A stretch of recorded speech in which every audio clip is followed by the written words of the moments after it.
यूहन्ना का प्रकाशित वाक्य 21वां अध्याय। फिर मैंने नए आकाश और नई पृथ्वी को देखा, क्योंकि पहला आकाश और पहली पृथ्वी जाती रही थी और समुद्र भी न रहा। फिर मैंने पवित्र नगर नए यरूशलेम को स्वर्ग पर से परमेश्वर के पास से उतरते देखा, और वह उस दुल्हन के समान थी जो अपने पति के लिए श्रृंगार किए हो।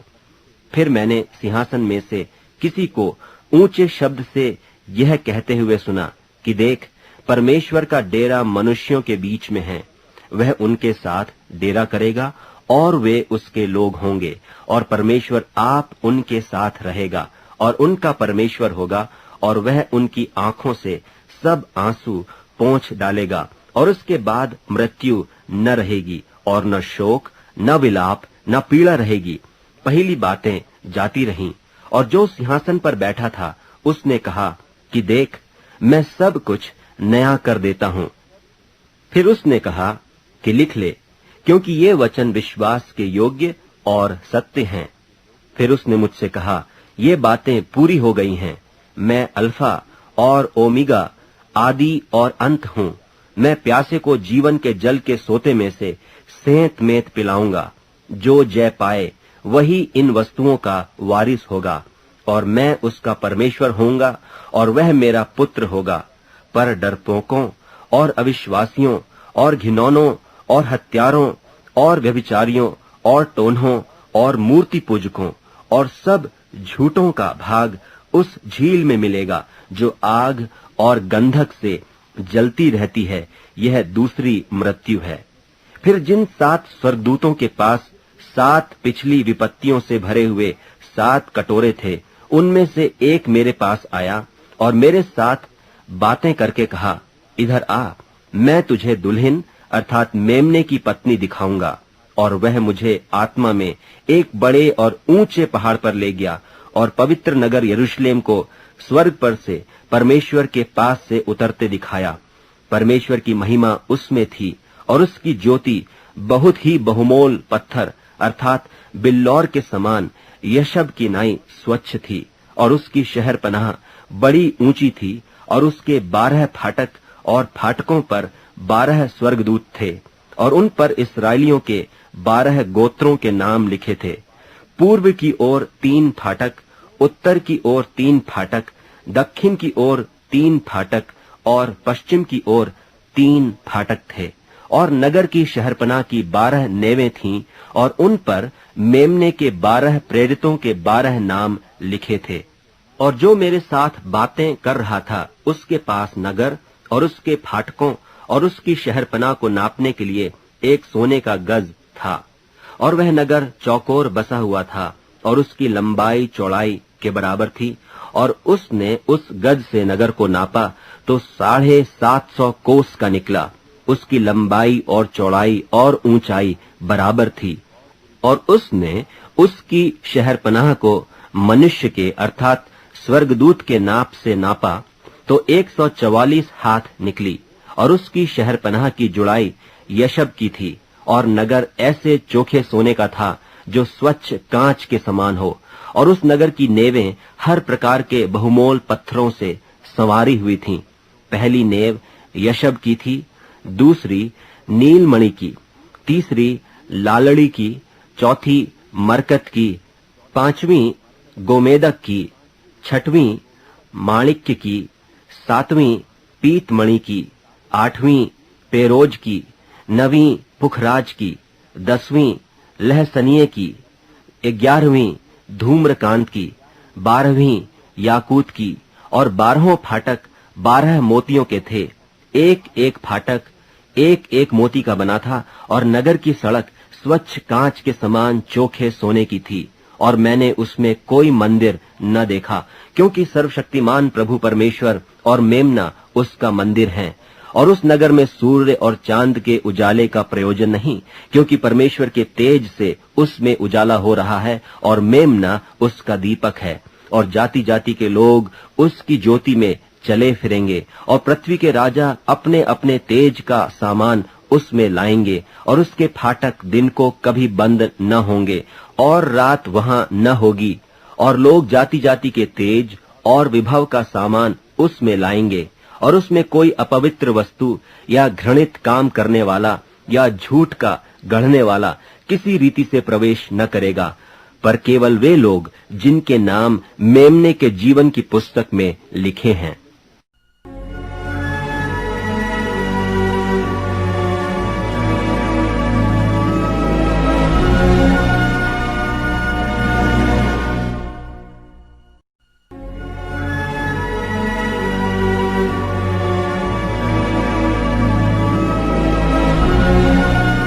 यूहन्ना का प्रकाशित वाक्य 22वां अध्याय। फिर उसने मुझे बिल्लौर की सी झलकती हुई जीवन के जल की एक नदी दिखाई, जो परमेश्वर और मेमने के सिंहासन से निकलकर उस नगर की सड़क के बीचों बीच बहती थी। और नदी के इस पार और उस पार जीवन का पेड़ था। उसमें 12 प्रकार के फल लगते थे, और वह हर महीने फलता था। और उस पेड़ के पत्तों से जाति जाति के लोग चंगे होते थे। और फिर श्राप न होगा, और परमेश्वर और मेमने का सिंहासन उस नगर में होगा, और उसके दास उसकी सेवा करेंगे और उसका मुंह देखेंगे, और उसका नाम उनके माथों पर लिखा हुआ होगा।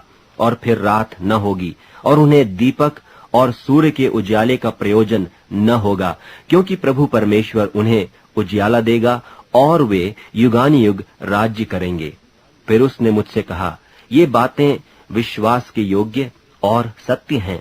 और प्रभु ने, जो भविष्यद्वक्ताओं की आत्माओं का परमेश्वर है, अपने स्वर्गदूत को इसलिए भेजा कि अपने दासों को वे बातें जिनका शीघ्र पूरा होना अवश्य है दिखाए। देख, मैं शीघ्र आने वाला हूँ।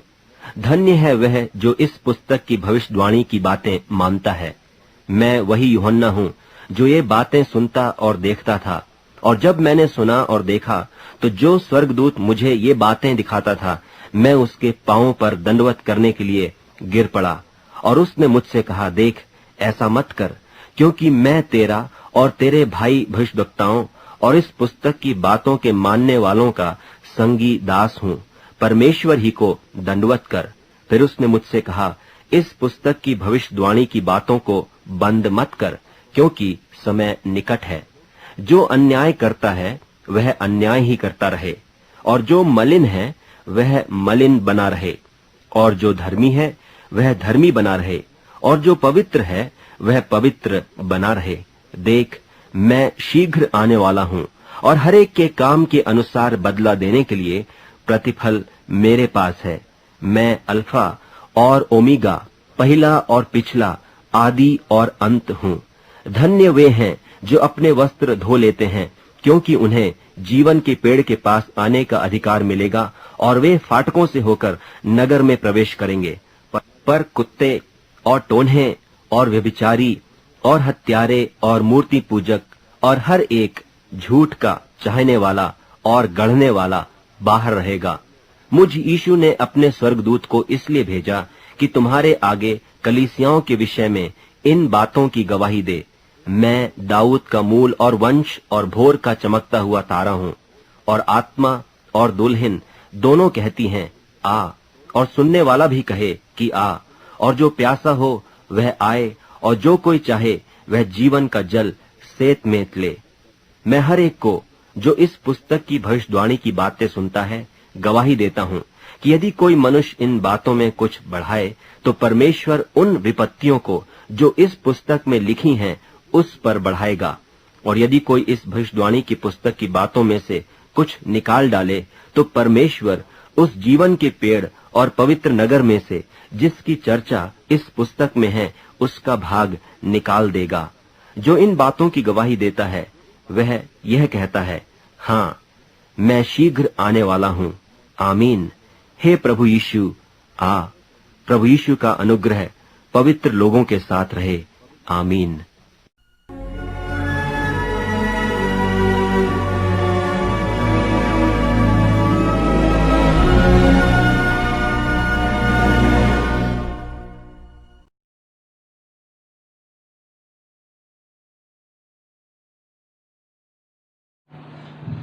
सबको जय मसीह। आज अपना प्रकाशित वाक्य में लास्ट प्रेयर, प्रभु के बड़े कृपा के अनुसार इतना दिन अच्छी तरह से इस पुस्तक को सीखने के लिए प्रभु सहायता किया है। मैं विश्वास करता हूं आप लोग भी समझ गया रहेगा। ठीक है, नहीं समझा तो मैं उसके लिए कुछ नहीं कर सकता हूं।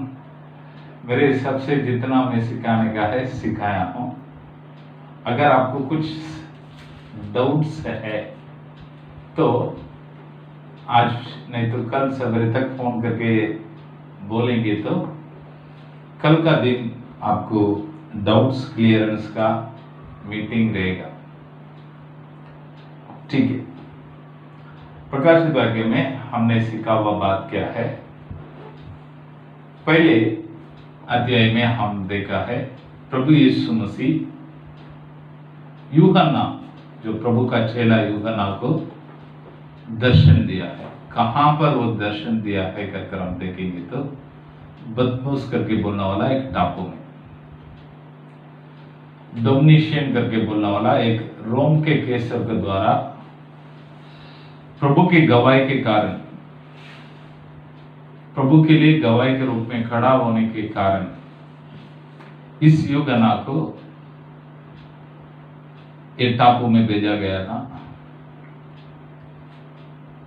यीशु मसीह के बाद 94 साल में ये हुआ है। ठीक है, और टापू में रहकर वो आराधना का दिन में प्रार्थना करने के समय आत्मा में गया है। प्रभु ने उनको दर्शन में दिखाया है।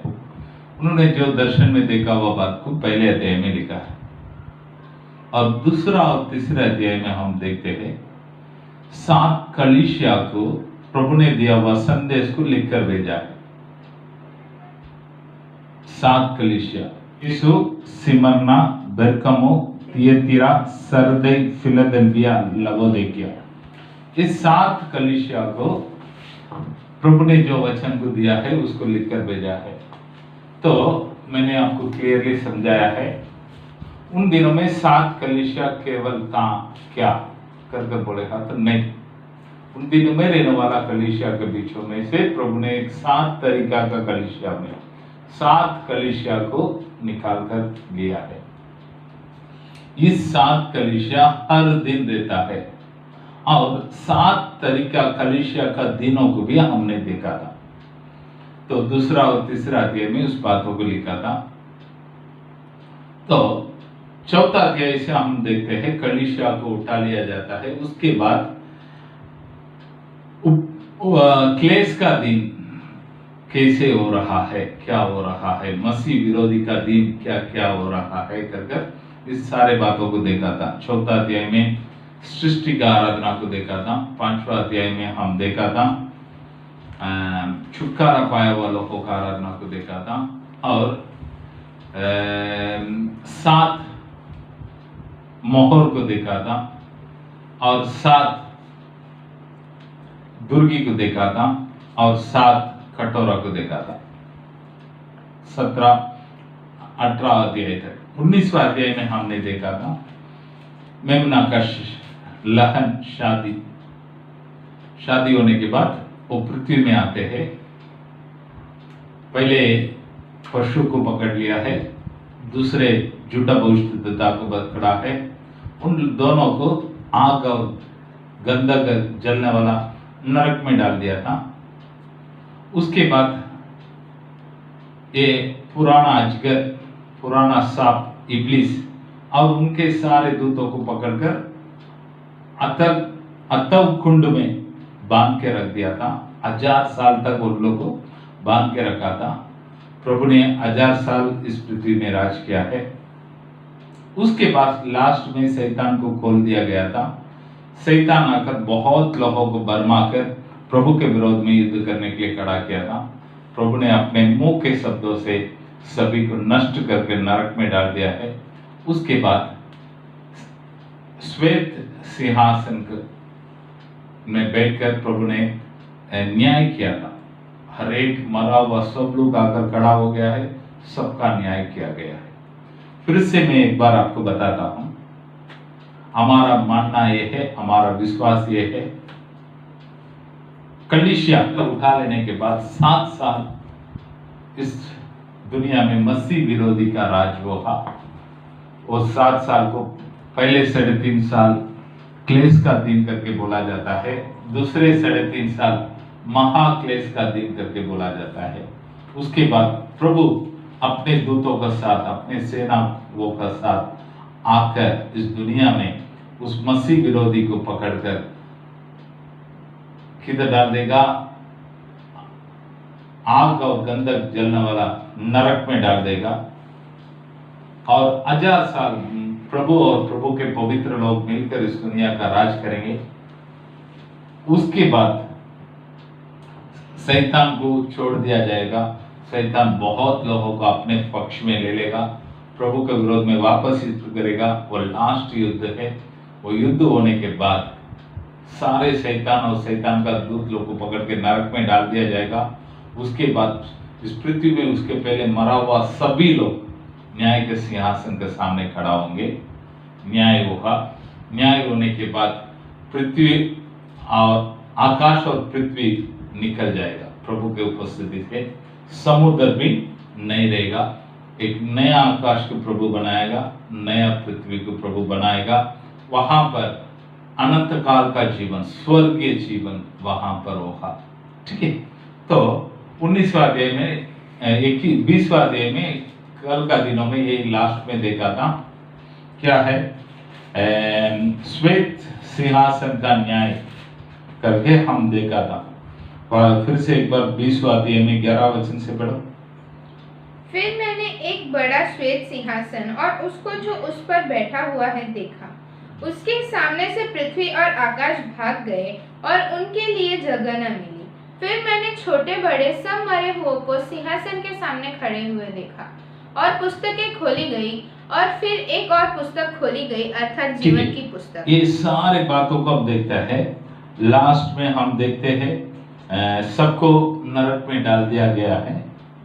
जीवन का पुस्तक में जिस किसका नाम नहीं, सब लोग नरक में डाल दिया गया है। 21वां अध्याय में पहले वचन पढ़ी। फिर मैंने नए आकाश और नई पृथ्वी को देखा, क्योंकि पहला आकाश और पहला पृथ्वी जाती रही थी और समुद्र भी न रहा। ठीक है। तो इस बातों में मसीह के लोगों के बीच में दो प्रकार के काम बात है। कुछ लोग क्या बोलता है, प्रभु ने जो पृथ्वी था उसको एक बार नया बनाएगा कर बोलता है, क्योंकि उसके लिए भी कुछ आधारण है। क्या है? भजन संहिता 78 में 69 ऐसा बताता है। 78 में 69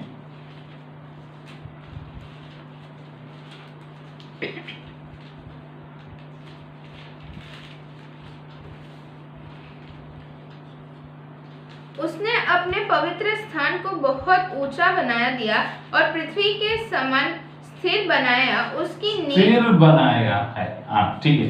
वैसे सुबह लिखने का वो खाता आप लिख लीजिएगा। सुबह उपदेश में पहले अध्याय में 14 वचन, यिर्मयाह का भविष्यद्वक्ता का किताब में 31वां अध्याय में 40वां वचन, और भजन संहिता 148 में 4 to 6 में देखेंगे तो सदा के लिए पृथ्वी है, नहीं तो स्थिर है, वो नष्ट नहीं होगा कर इस वचनों का आधार में हम देख सकता है। इस बातों को रखकर प्रभु ने जो पृथ्वी था उसी पृथ्वी को नया बनाएगा करके बोलने वाला बोलता है। लेकिन हमारे मानना ये है, बाइबल साफ साफ बताता है। क्या बताता है? पहले 21वां अध्याय में पहले वचन में हम देखेंगे तो, फिर मैंने नए आकाश और नई पृथ्वी को देखा, क्योंकि पहला आकाश और पहली पृथ्वी जाती रही थी। वो पहले वाला निकल गया है कर साफ साफ बताता है। इसलिए हमारा विश्वास ये है, प्रभु ने नया पृथ्वी और नया आकाश को बनाएंगे। ठीक है, दूसरा वचन को पढ़िए। फिर मैंने पवित्र नगर नए यरूशलेम को स्वर्ग से परमेश्वर के पास से उतरते देखा। वह उस दुल्हन के समान थी जो अपने पति के लिए श्रृंगार किए हो। फिर मैंने ठीक है, यहाँ पर क्या बात को देखते हैं, क्या बातों को देखते हैं? वापस पढ़ो। फिर मैंने पवित्र नगर नए यरूशलेम को पवित्र नगर नए यरूशलेम को स्वर्ग से परमेश्वर के पास से उतरते हुए देखा है। ठीक है, इस बातों को रखकर प्रभु का सियोन कलीसिया वाला बहुत लोगों को भरमाता है। नया यरूशलेम स्वर्ग से उतर कर आता है। तो यूहन्ना का सुसमाचार में 14वां अध्याय 14 में हम पढ़ेंगे। तो यूहन्ना का सुसमाचार में 14 में दूसरा वचन को हम पढ़ेंगे। तो दूसरा वचन से हम पढ़ेंगे तो मेरे पिता के घर में बहुत से रहने के स्थान हैं। यदि न होते तो मैं तुमसे कह देता, क्योंकि मैं तुम्हारे लिए जगह तैयार करने के लिए जाता हूँ। तो प्रभु ने बोलकर गया है, जो जगह तैयार करने के लिए गया ना, वही ये है।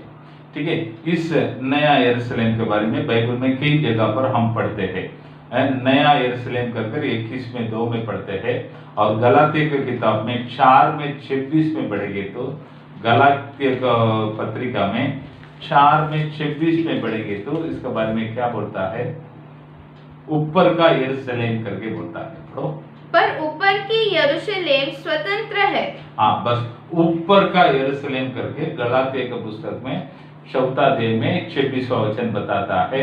इब्रानी के पुस्तक में 10वां अध्याय में 11वां वचन बताता है। इब्रानी का कलीसिया में लिखने के समय 10वां अध्याय में 11वां वचन ऐसे बताता है।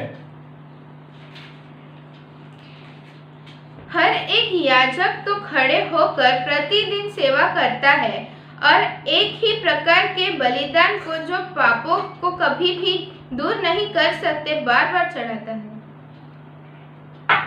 प्रकाश नहीं, इब्रानी की पुस्तक में 10 में 11 वही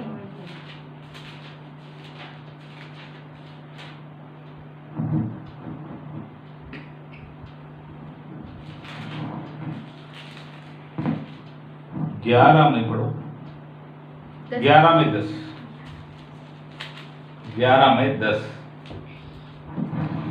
क्योंकि वह उस स्थिर नींव वाले नगर की बाट जोता था, जिसका रहने वाला और बनाने वाला परमेश्वर है।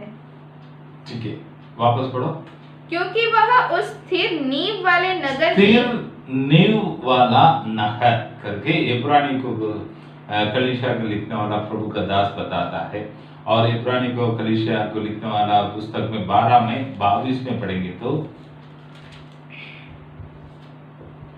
पर तुम सियोन के पहाड़ के पास और जीवते परमेश्वर के नगर स्वर्गीय यरूशलेम करके यहाँ पर उसको नाम दिया गया है। और यूहन्ना का सुसमाचार में 14वां अध्याय में 2 और 3 में देखा था, प्रभु यीशु मसीह तैयार किया हुआ स्थान है। प्रभु यीशु मसीह ने तैयार किया हुआ स्थान है कर यहाँ पर देखते हैं। और प्रकाशित वाक्य में 21 में 10 में पढ़ेगा तो पवित्र नगर कर इसको लिखा। वापस में बताता हूँ, इस ऊपर से उतर कर आया हुआ नगर को बाइबल में कई नाम दिया गया है। तो पहले हम देखते हैं नया यरूशलेम, और ऊपर का यरूशलेम करके देखते हैं, और स्थिर नींव का नगर करके हम देखते हैं, और स्वर्गीय यरूशलेम करके हम देखते हैं, और परमेश्वर ने तैयार किया, प्रभु यीशु मसीह ने तैयार किया हुआ शहर करके देखते हैं, पवित्र शहर करके देखते हैं। ठीक है, तो ये हम देखते हैं, ये ऊपर से उतर कर नीचे आया है। इसका मतलब किधर तो प्रभु ने उसको तैयार करके रखा है। ये पुराना पृथ्वी, पुराना आकाश निकल जाने के बाद प्रभु नया पृथ्वी को बनाता है, उसको अंदर उसको लेके आकर रखता है, उसके अंदर उसको लेके आकर रखता है। ठीक है, वो कैसा होगा बोलेंगे तो जब हम स्वर्ग में जाएंगे ना, तब प्रभु से सवाल को पूछने का, नहीं तो वो उत्तर से आया हुआ हम उधरेंगे तो जरूर देखेंगे, उसका उत्तर उस समय मिलेगा।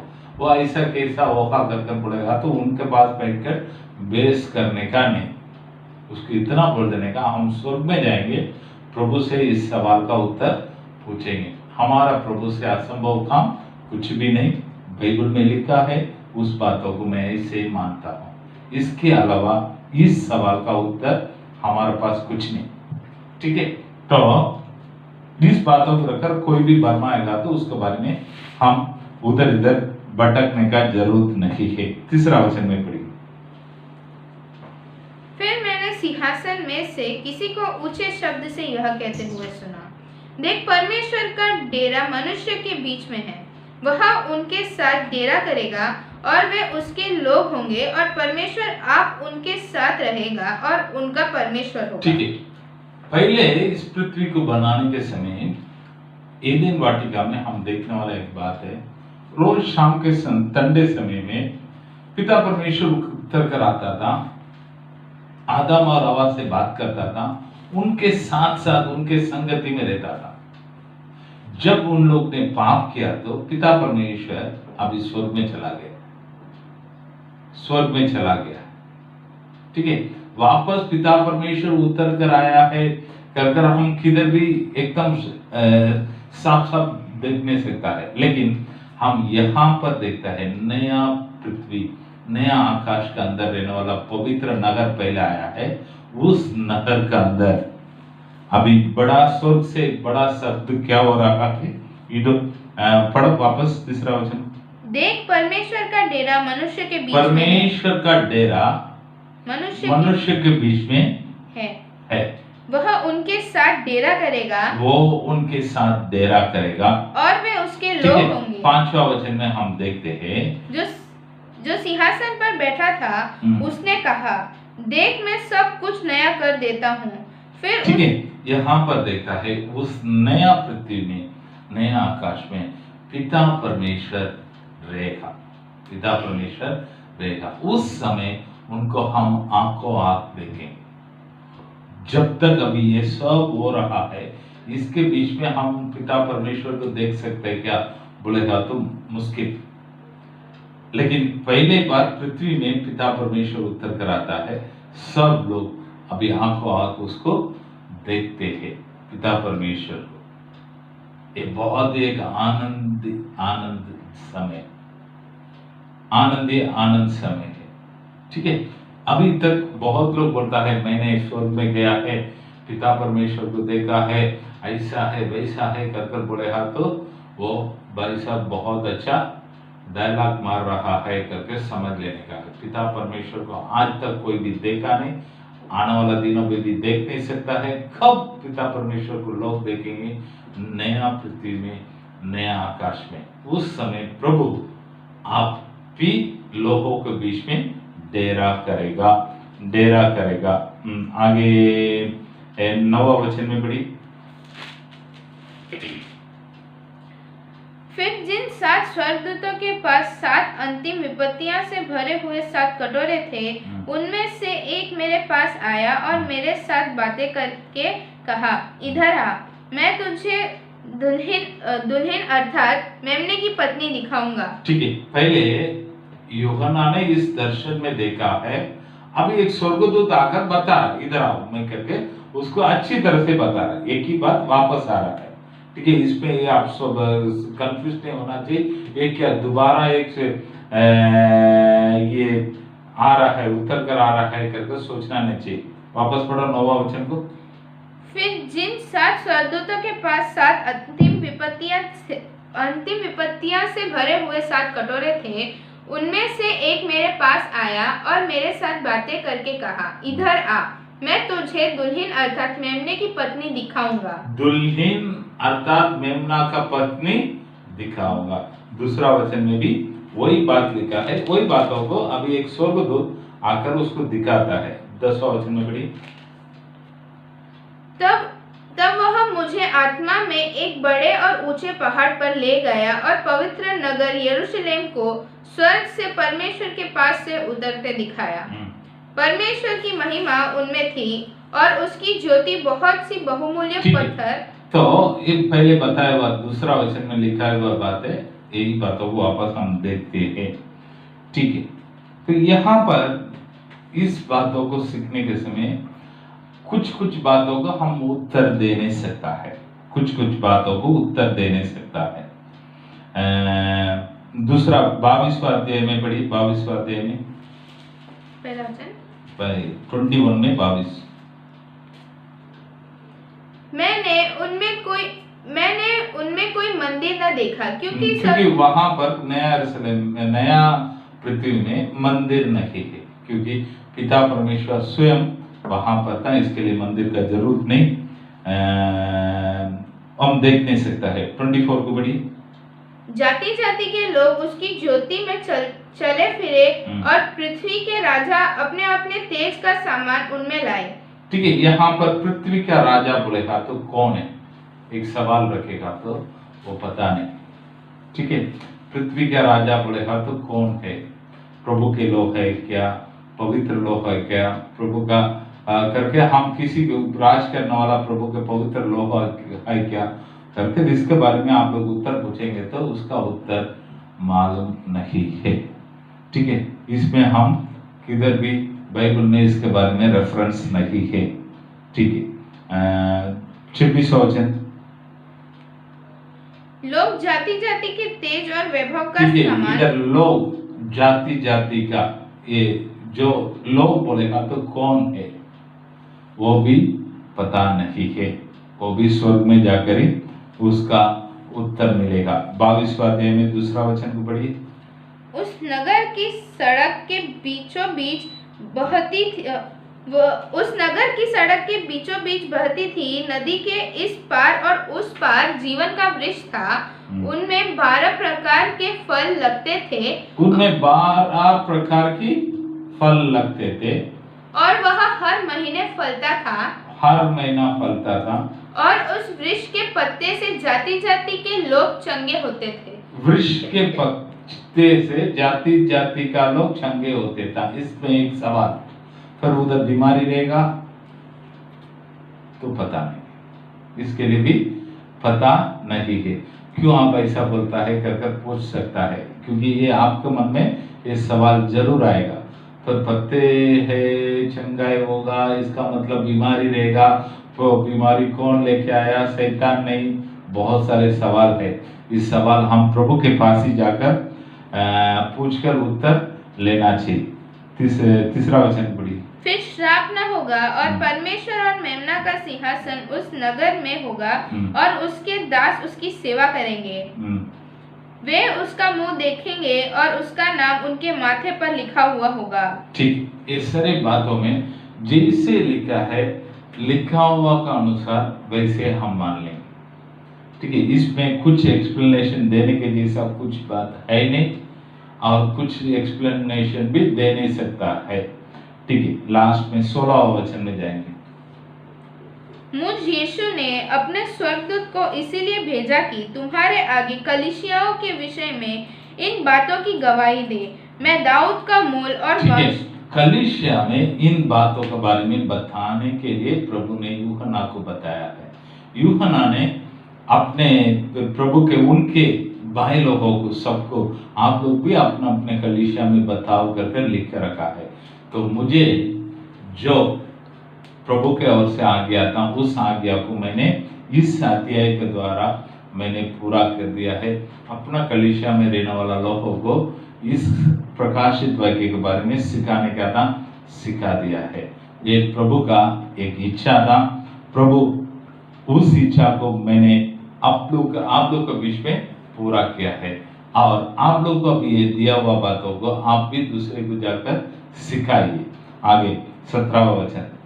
आत्मा और दुल्हन दोनों कहती हैं आत्मा, इधर आत्मा बोलेगा तो पवित्र आत्मा बोलता है।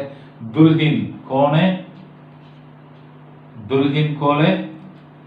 ऊपर का यरूशलेम, सियोन पहाड़, सियोन कलीसिया कर उधर जाकर रुकने का नहीं। दुल्हन बोलेगा तो अमीर, कलीसिया, कलीसिया। आत्मा भी बुलाता है, क्या बुलाता है? आओ कर। कलीसिया भी, हम भी बोलता है आओ, जो श्रापों में रहने वाला, बंधनों में रहने वाला, आओ प्रभु यीशु मसीह के पास करके हम भी सुसमाचार बोलते हैं। आगे। और सुनाने वाले भी कहे आ। सुनाने वाले, सुनने वाले। हाँ, और सुनने वाले भी कहे आ। सुनने वाले भी कहे, मेरी बात को सुनने वाला भी, आप लोग भी बोलो, जो बंधन में रहने वाला लोग को आओ करके बुला। किधर आओ करके बुलाने क्या है? जो प्यासा हो वह आए और आओ करके आप लोग बोल दो, जो प्यासा है वो आने दो। और जो कोई चाहे वह जीवन का जल सेत में ले। जो कोई चाहे मुफ्त में जीवन का जल मिलेगा, आकर पी के जाना दो। तो आत्मा भी बोलता है आओ कर, कलीसिया भी बोलता है आओ कर, सुनने वाला आप लोग भी बोलो आओ कर। जिसको इच्छा है, जो प्यासा है, जिसको जरूरत है, वो आकर मुफ्त में पीने दो, स्वर्ग में आने दो, स्वर्ग में आने दो। और आगे का बातों को आप लोग पढ़ लीजिएगा। तो मेरे ख्याल से मैंने जितना हो सकता है आप लोग अच्छी तरह से प्रकाशित वाक्य को सिखा दिया है। इतना दिन मैं आप लोग का नजर में प्रकाशित वाक्य बोलेगा तो बाप रे बाप, अंतिम दिनों में क्या हो रहा है, यही है दुनिया का अंत क्या है कर सोचा होगा। लेकिन सच में प्रकाशित वाक्य बोलेगा तो प्रभु कैसे राज करने वाला है, प्रभु एक राजा बनकर कैसे आएगा, इस बातों को दर्शाने वाला एक पुस्तक है। सच में इन दिनों में प्रभु आपका आशीष किया रहेगा। आप लोग भी सुना होगा। प्रभु को धन्यवाद। आप लोग भी तैयार हो जाओ और बहुत लोगों को प्रभु के लिए तैयार करो। हम सब मिलकर प्रार्थना करेंगे। सर्वशक्तिमान महान परमेश्वर, आपको धन्यवाद करता हूँ, स्तुति करता हूँ प्रभु जी। इन दिनों में प्रकाशित वाक्य में सीखने के लिए आपने अच्छा समय को दिया है, धन्यवाद करता हूँ प्रभु जी। प्रभु हालेलुया, बहुत सारे अच्छे बातों को हम लोग के लिए सिखाया, धन्यवाद करता हूँ प्रभु जी। प्रभु हम सीखने वाला केवल नहीं, और भी बहुत लोगों को इस बातों को सिखाने के लिए सहायता कीजिएगा।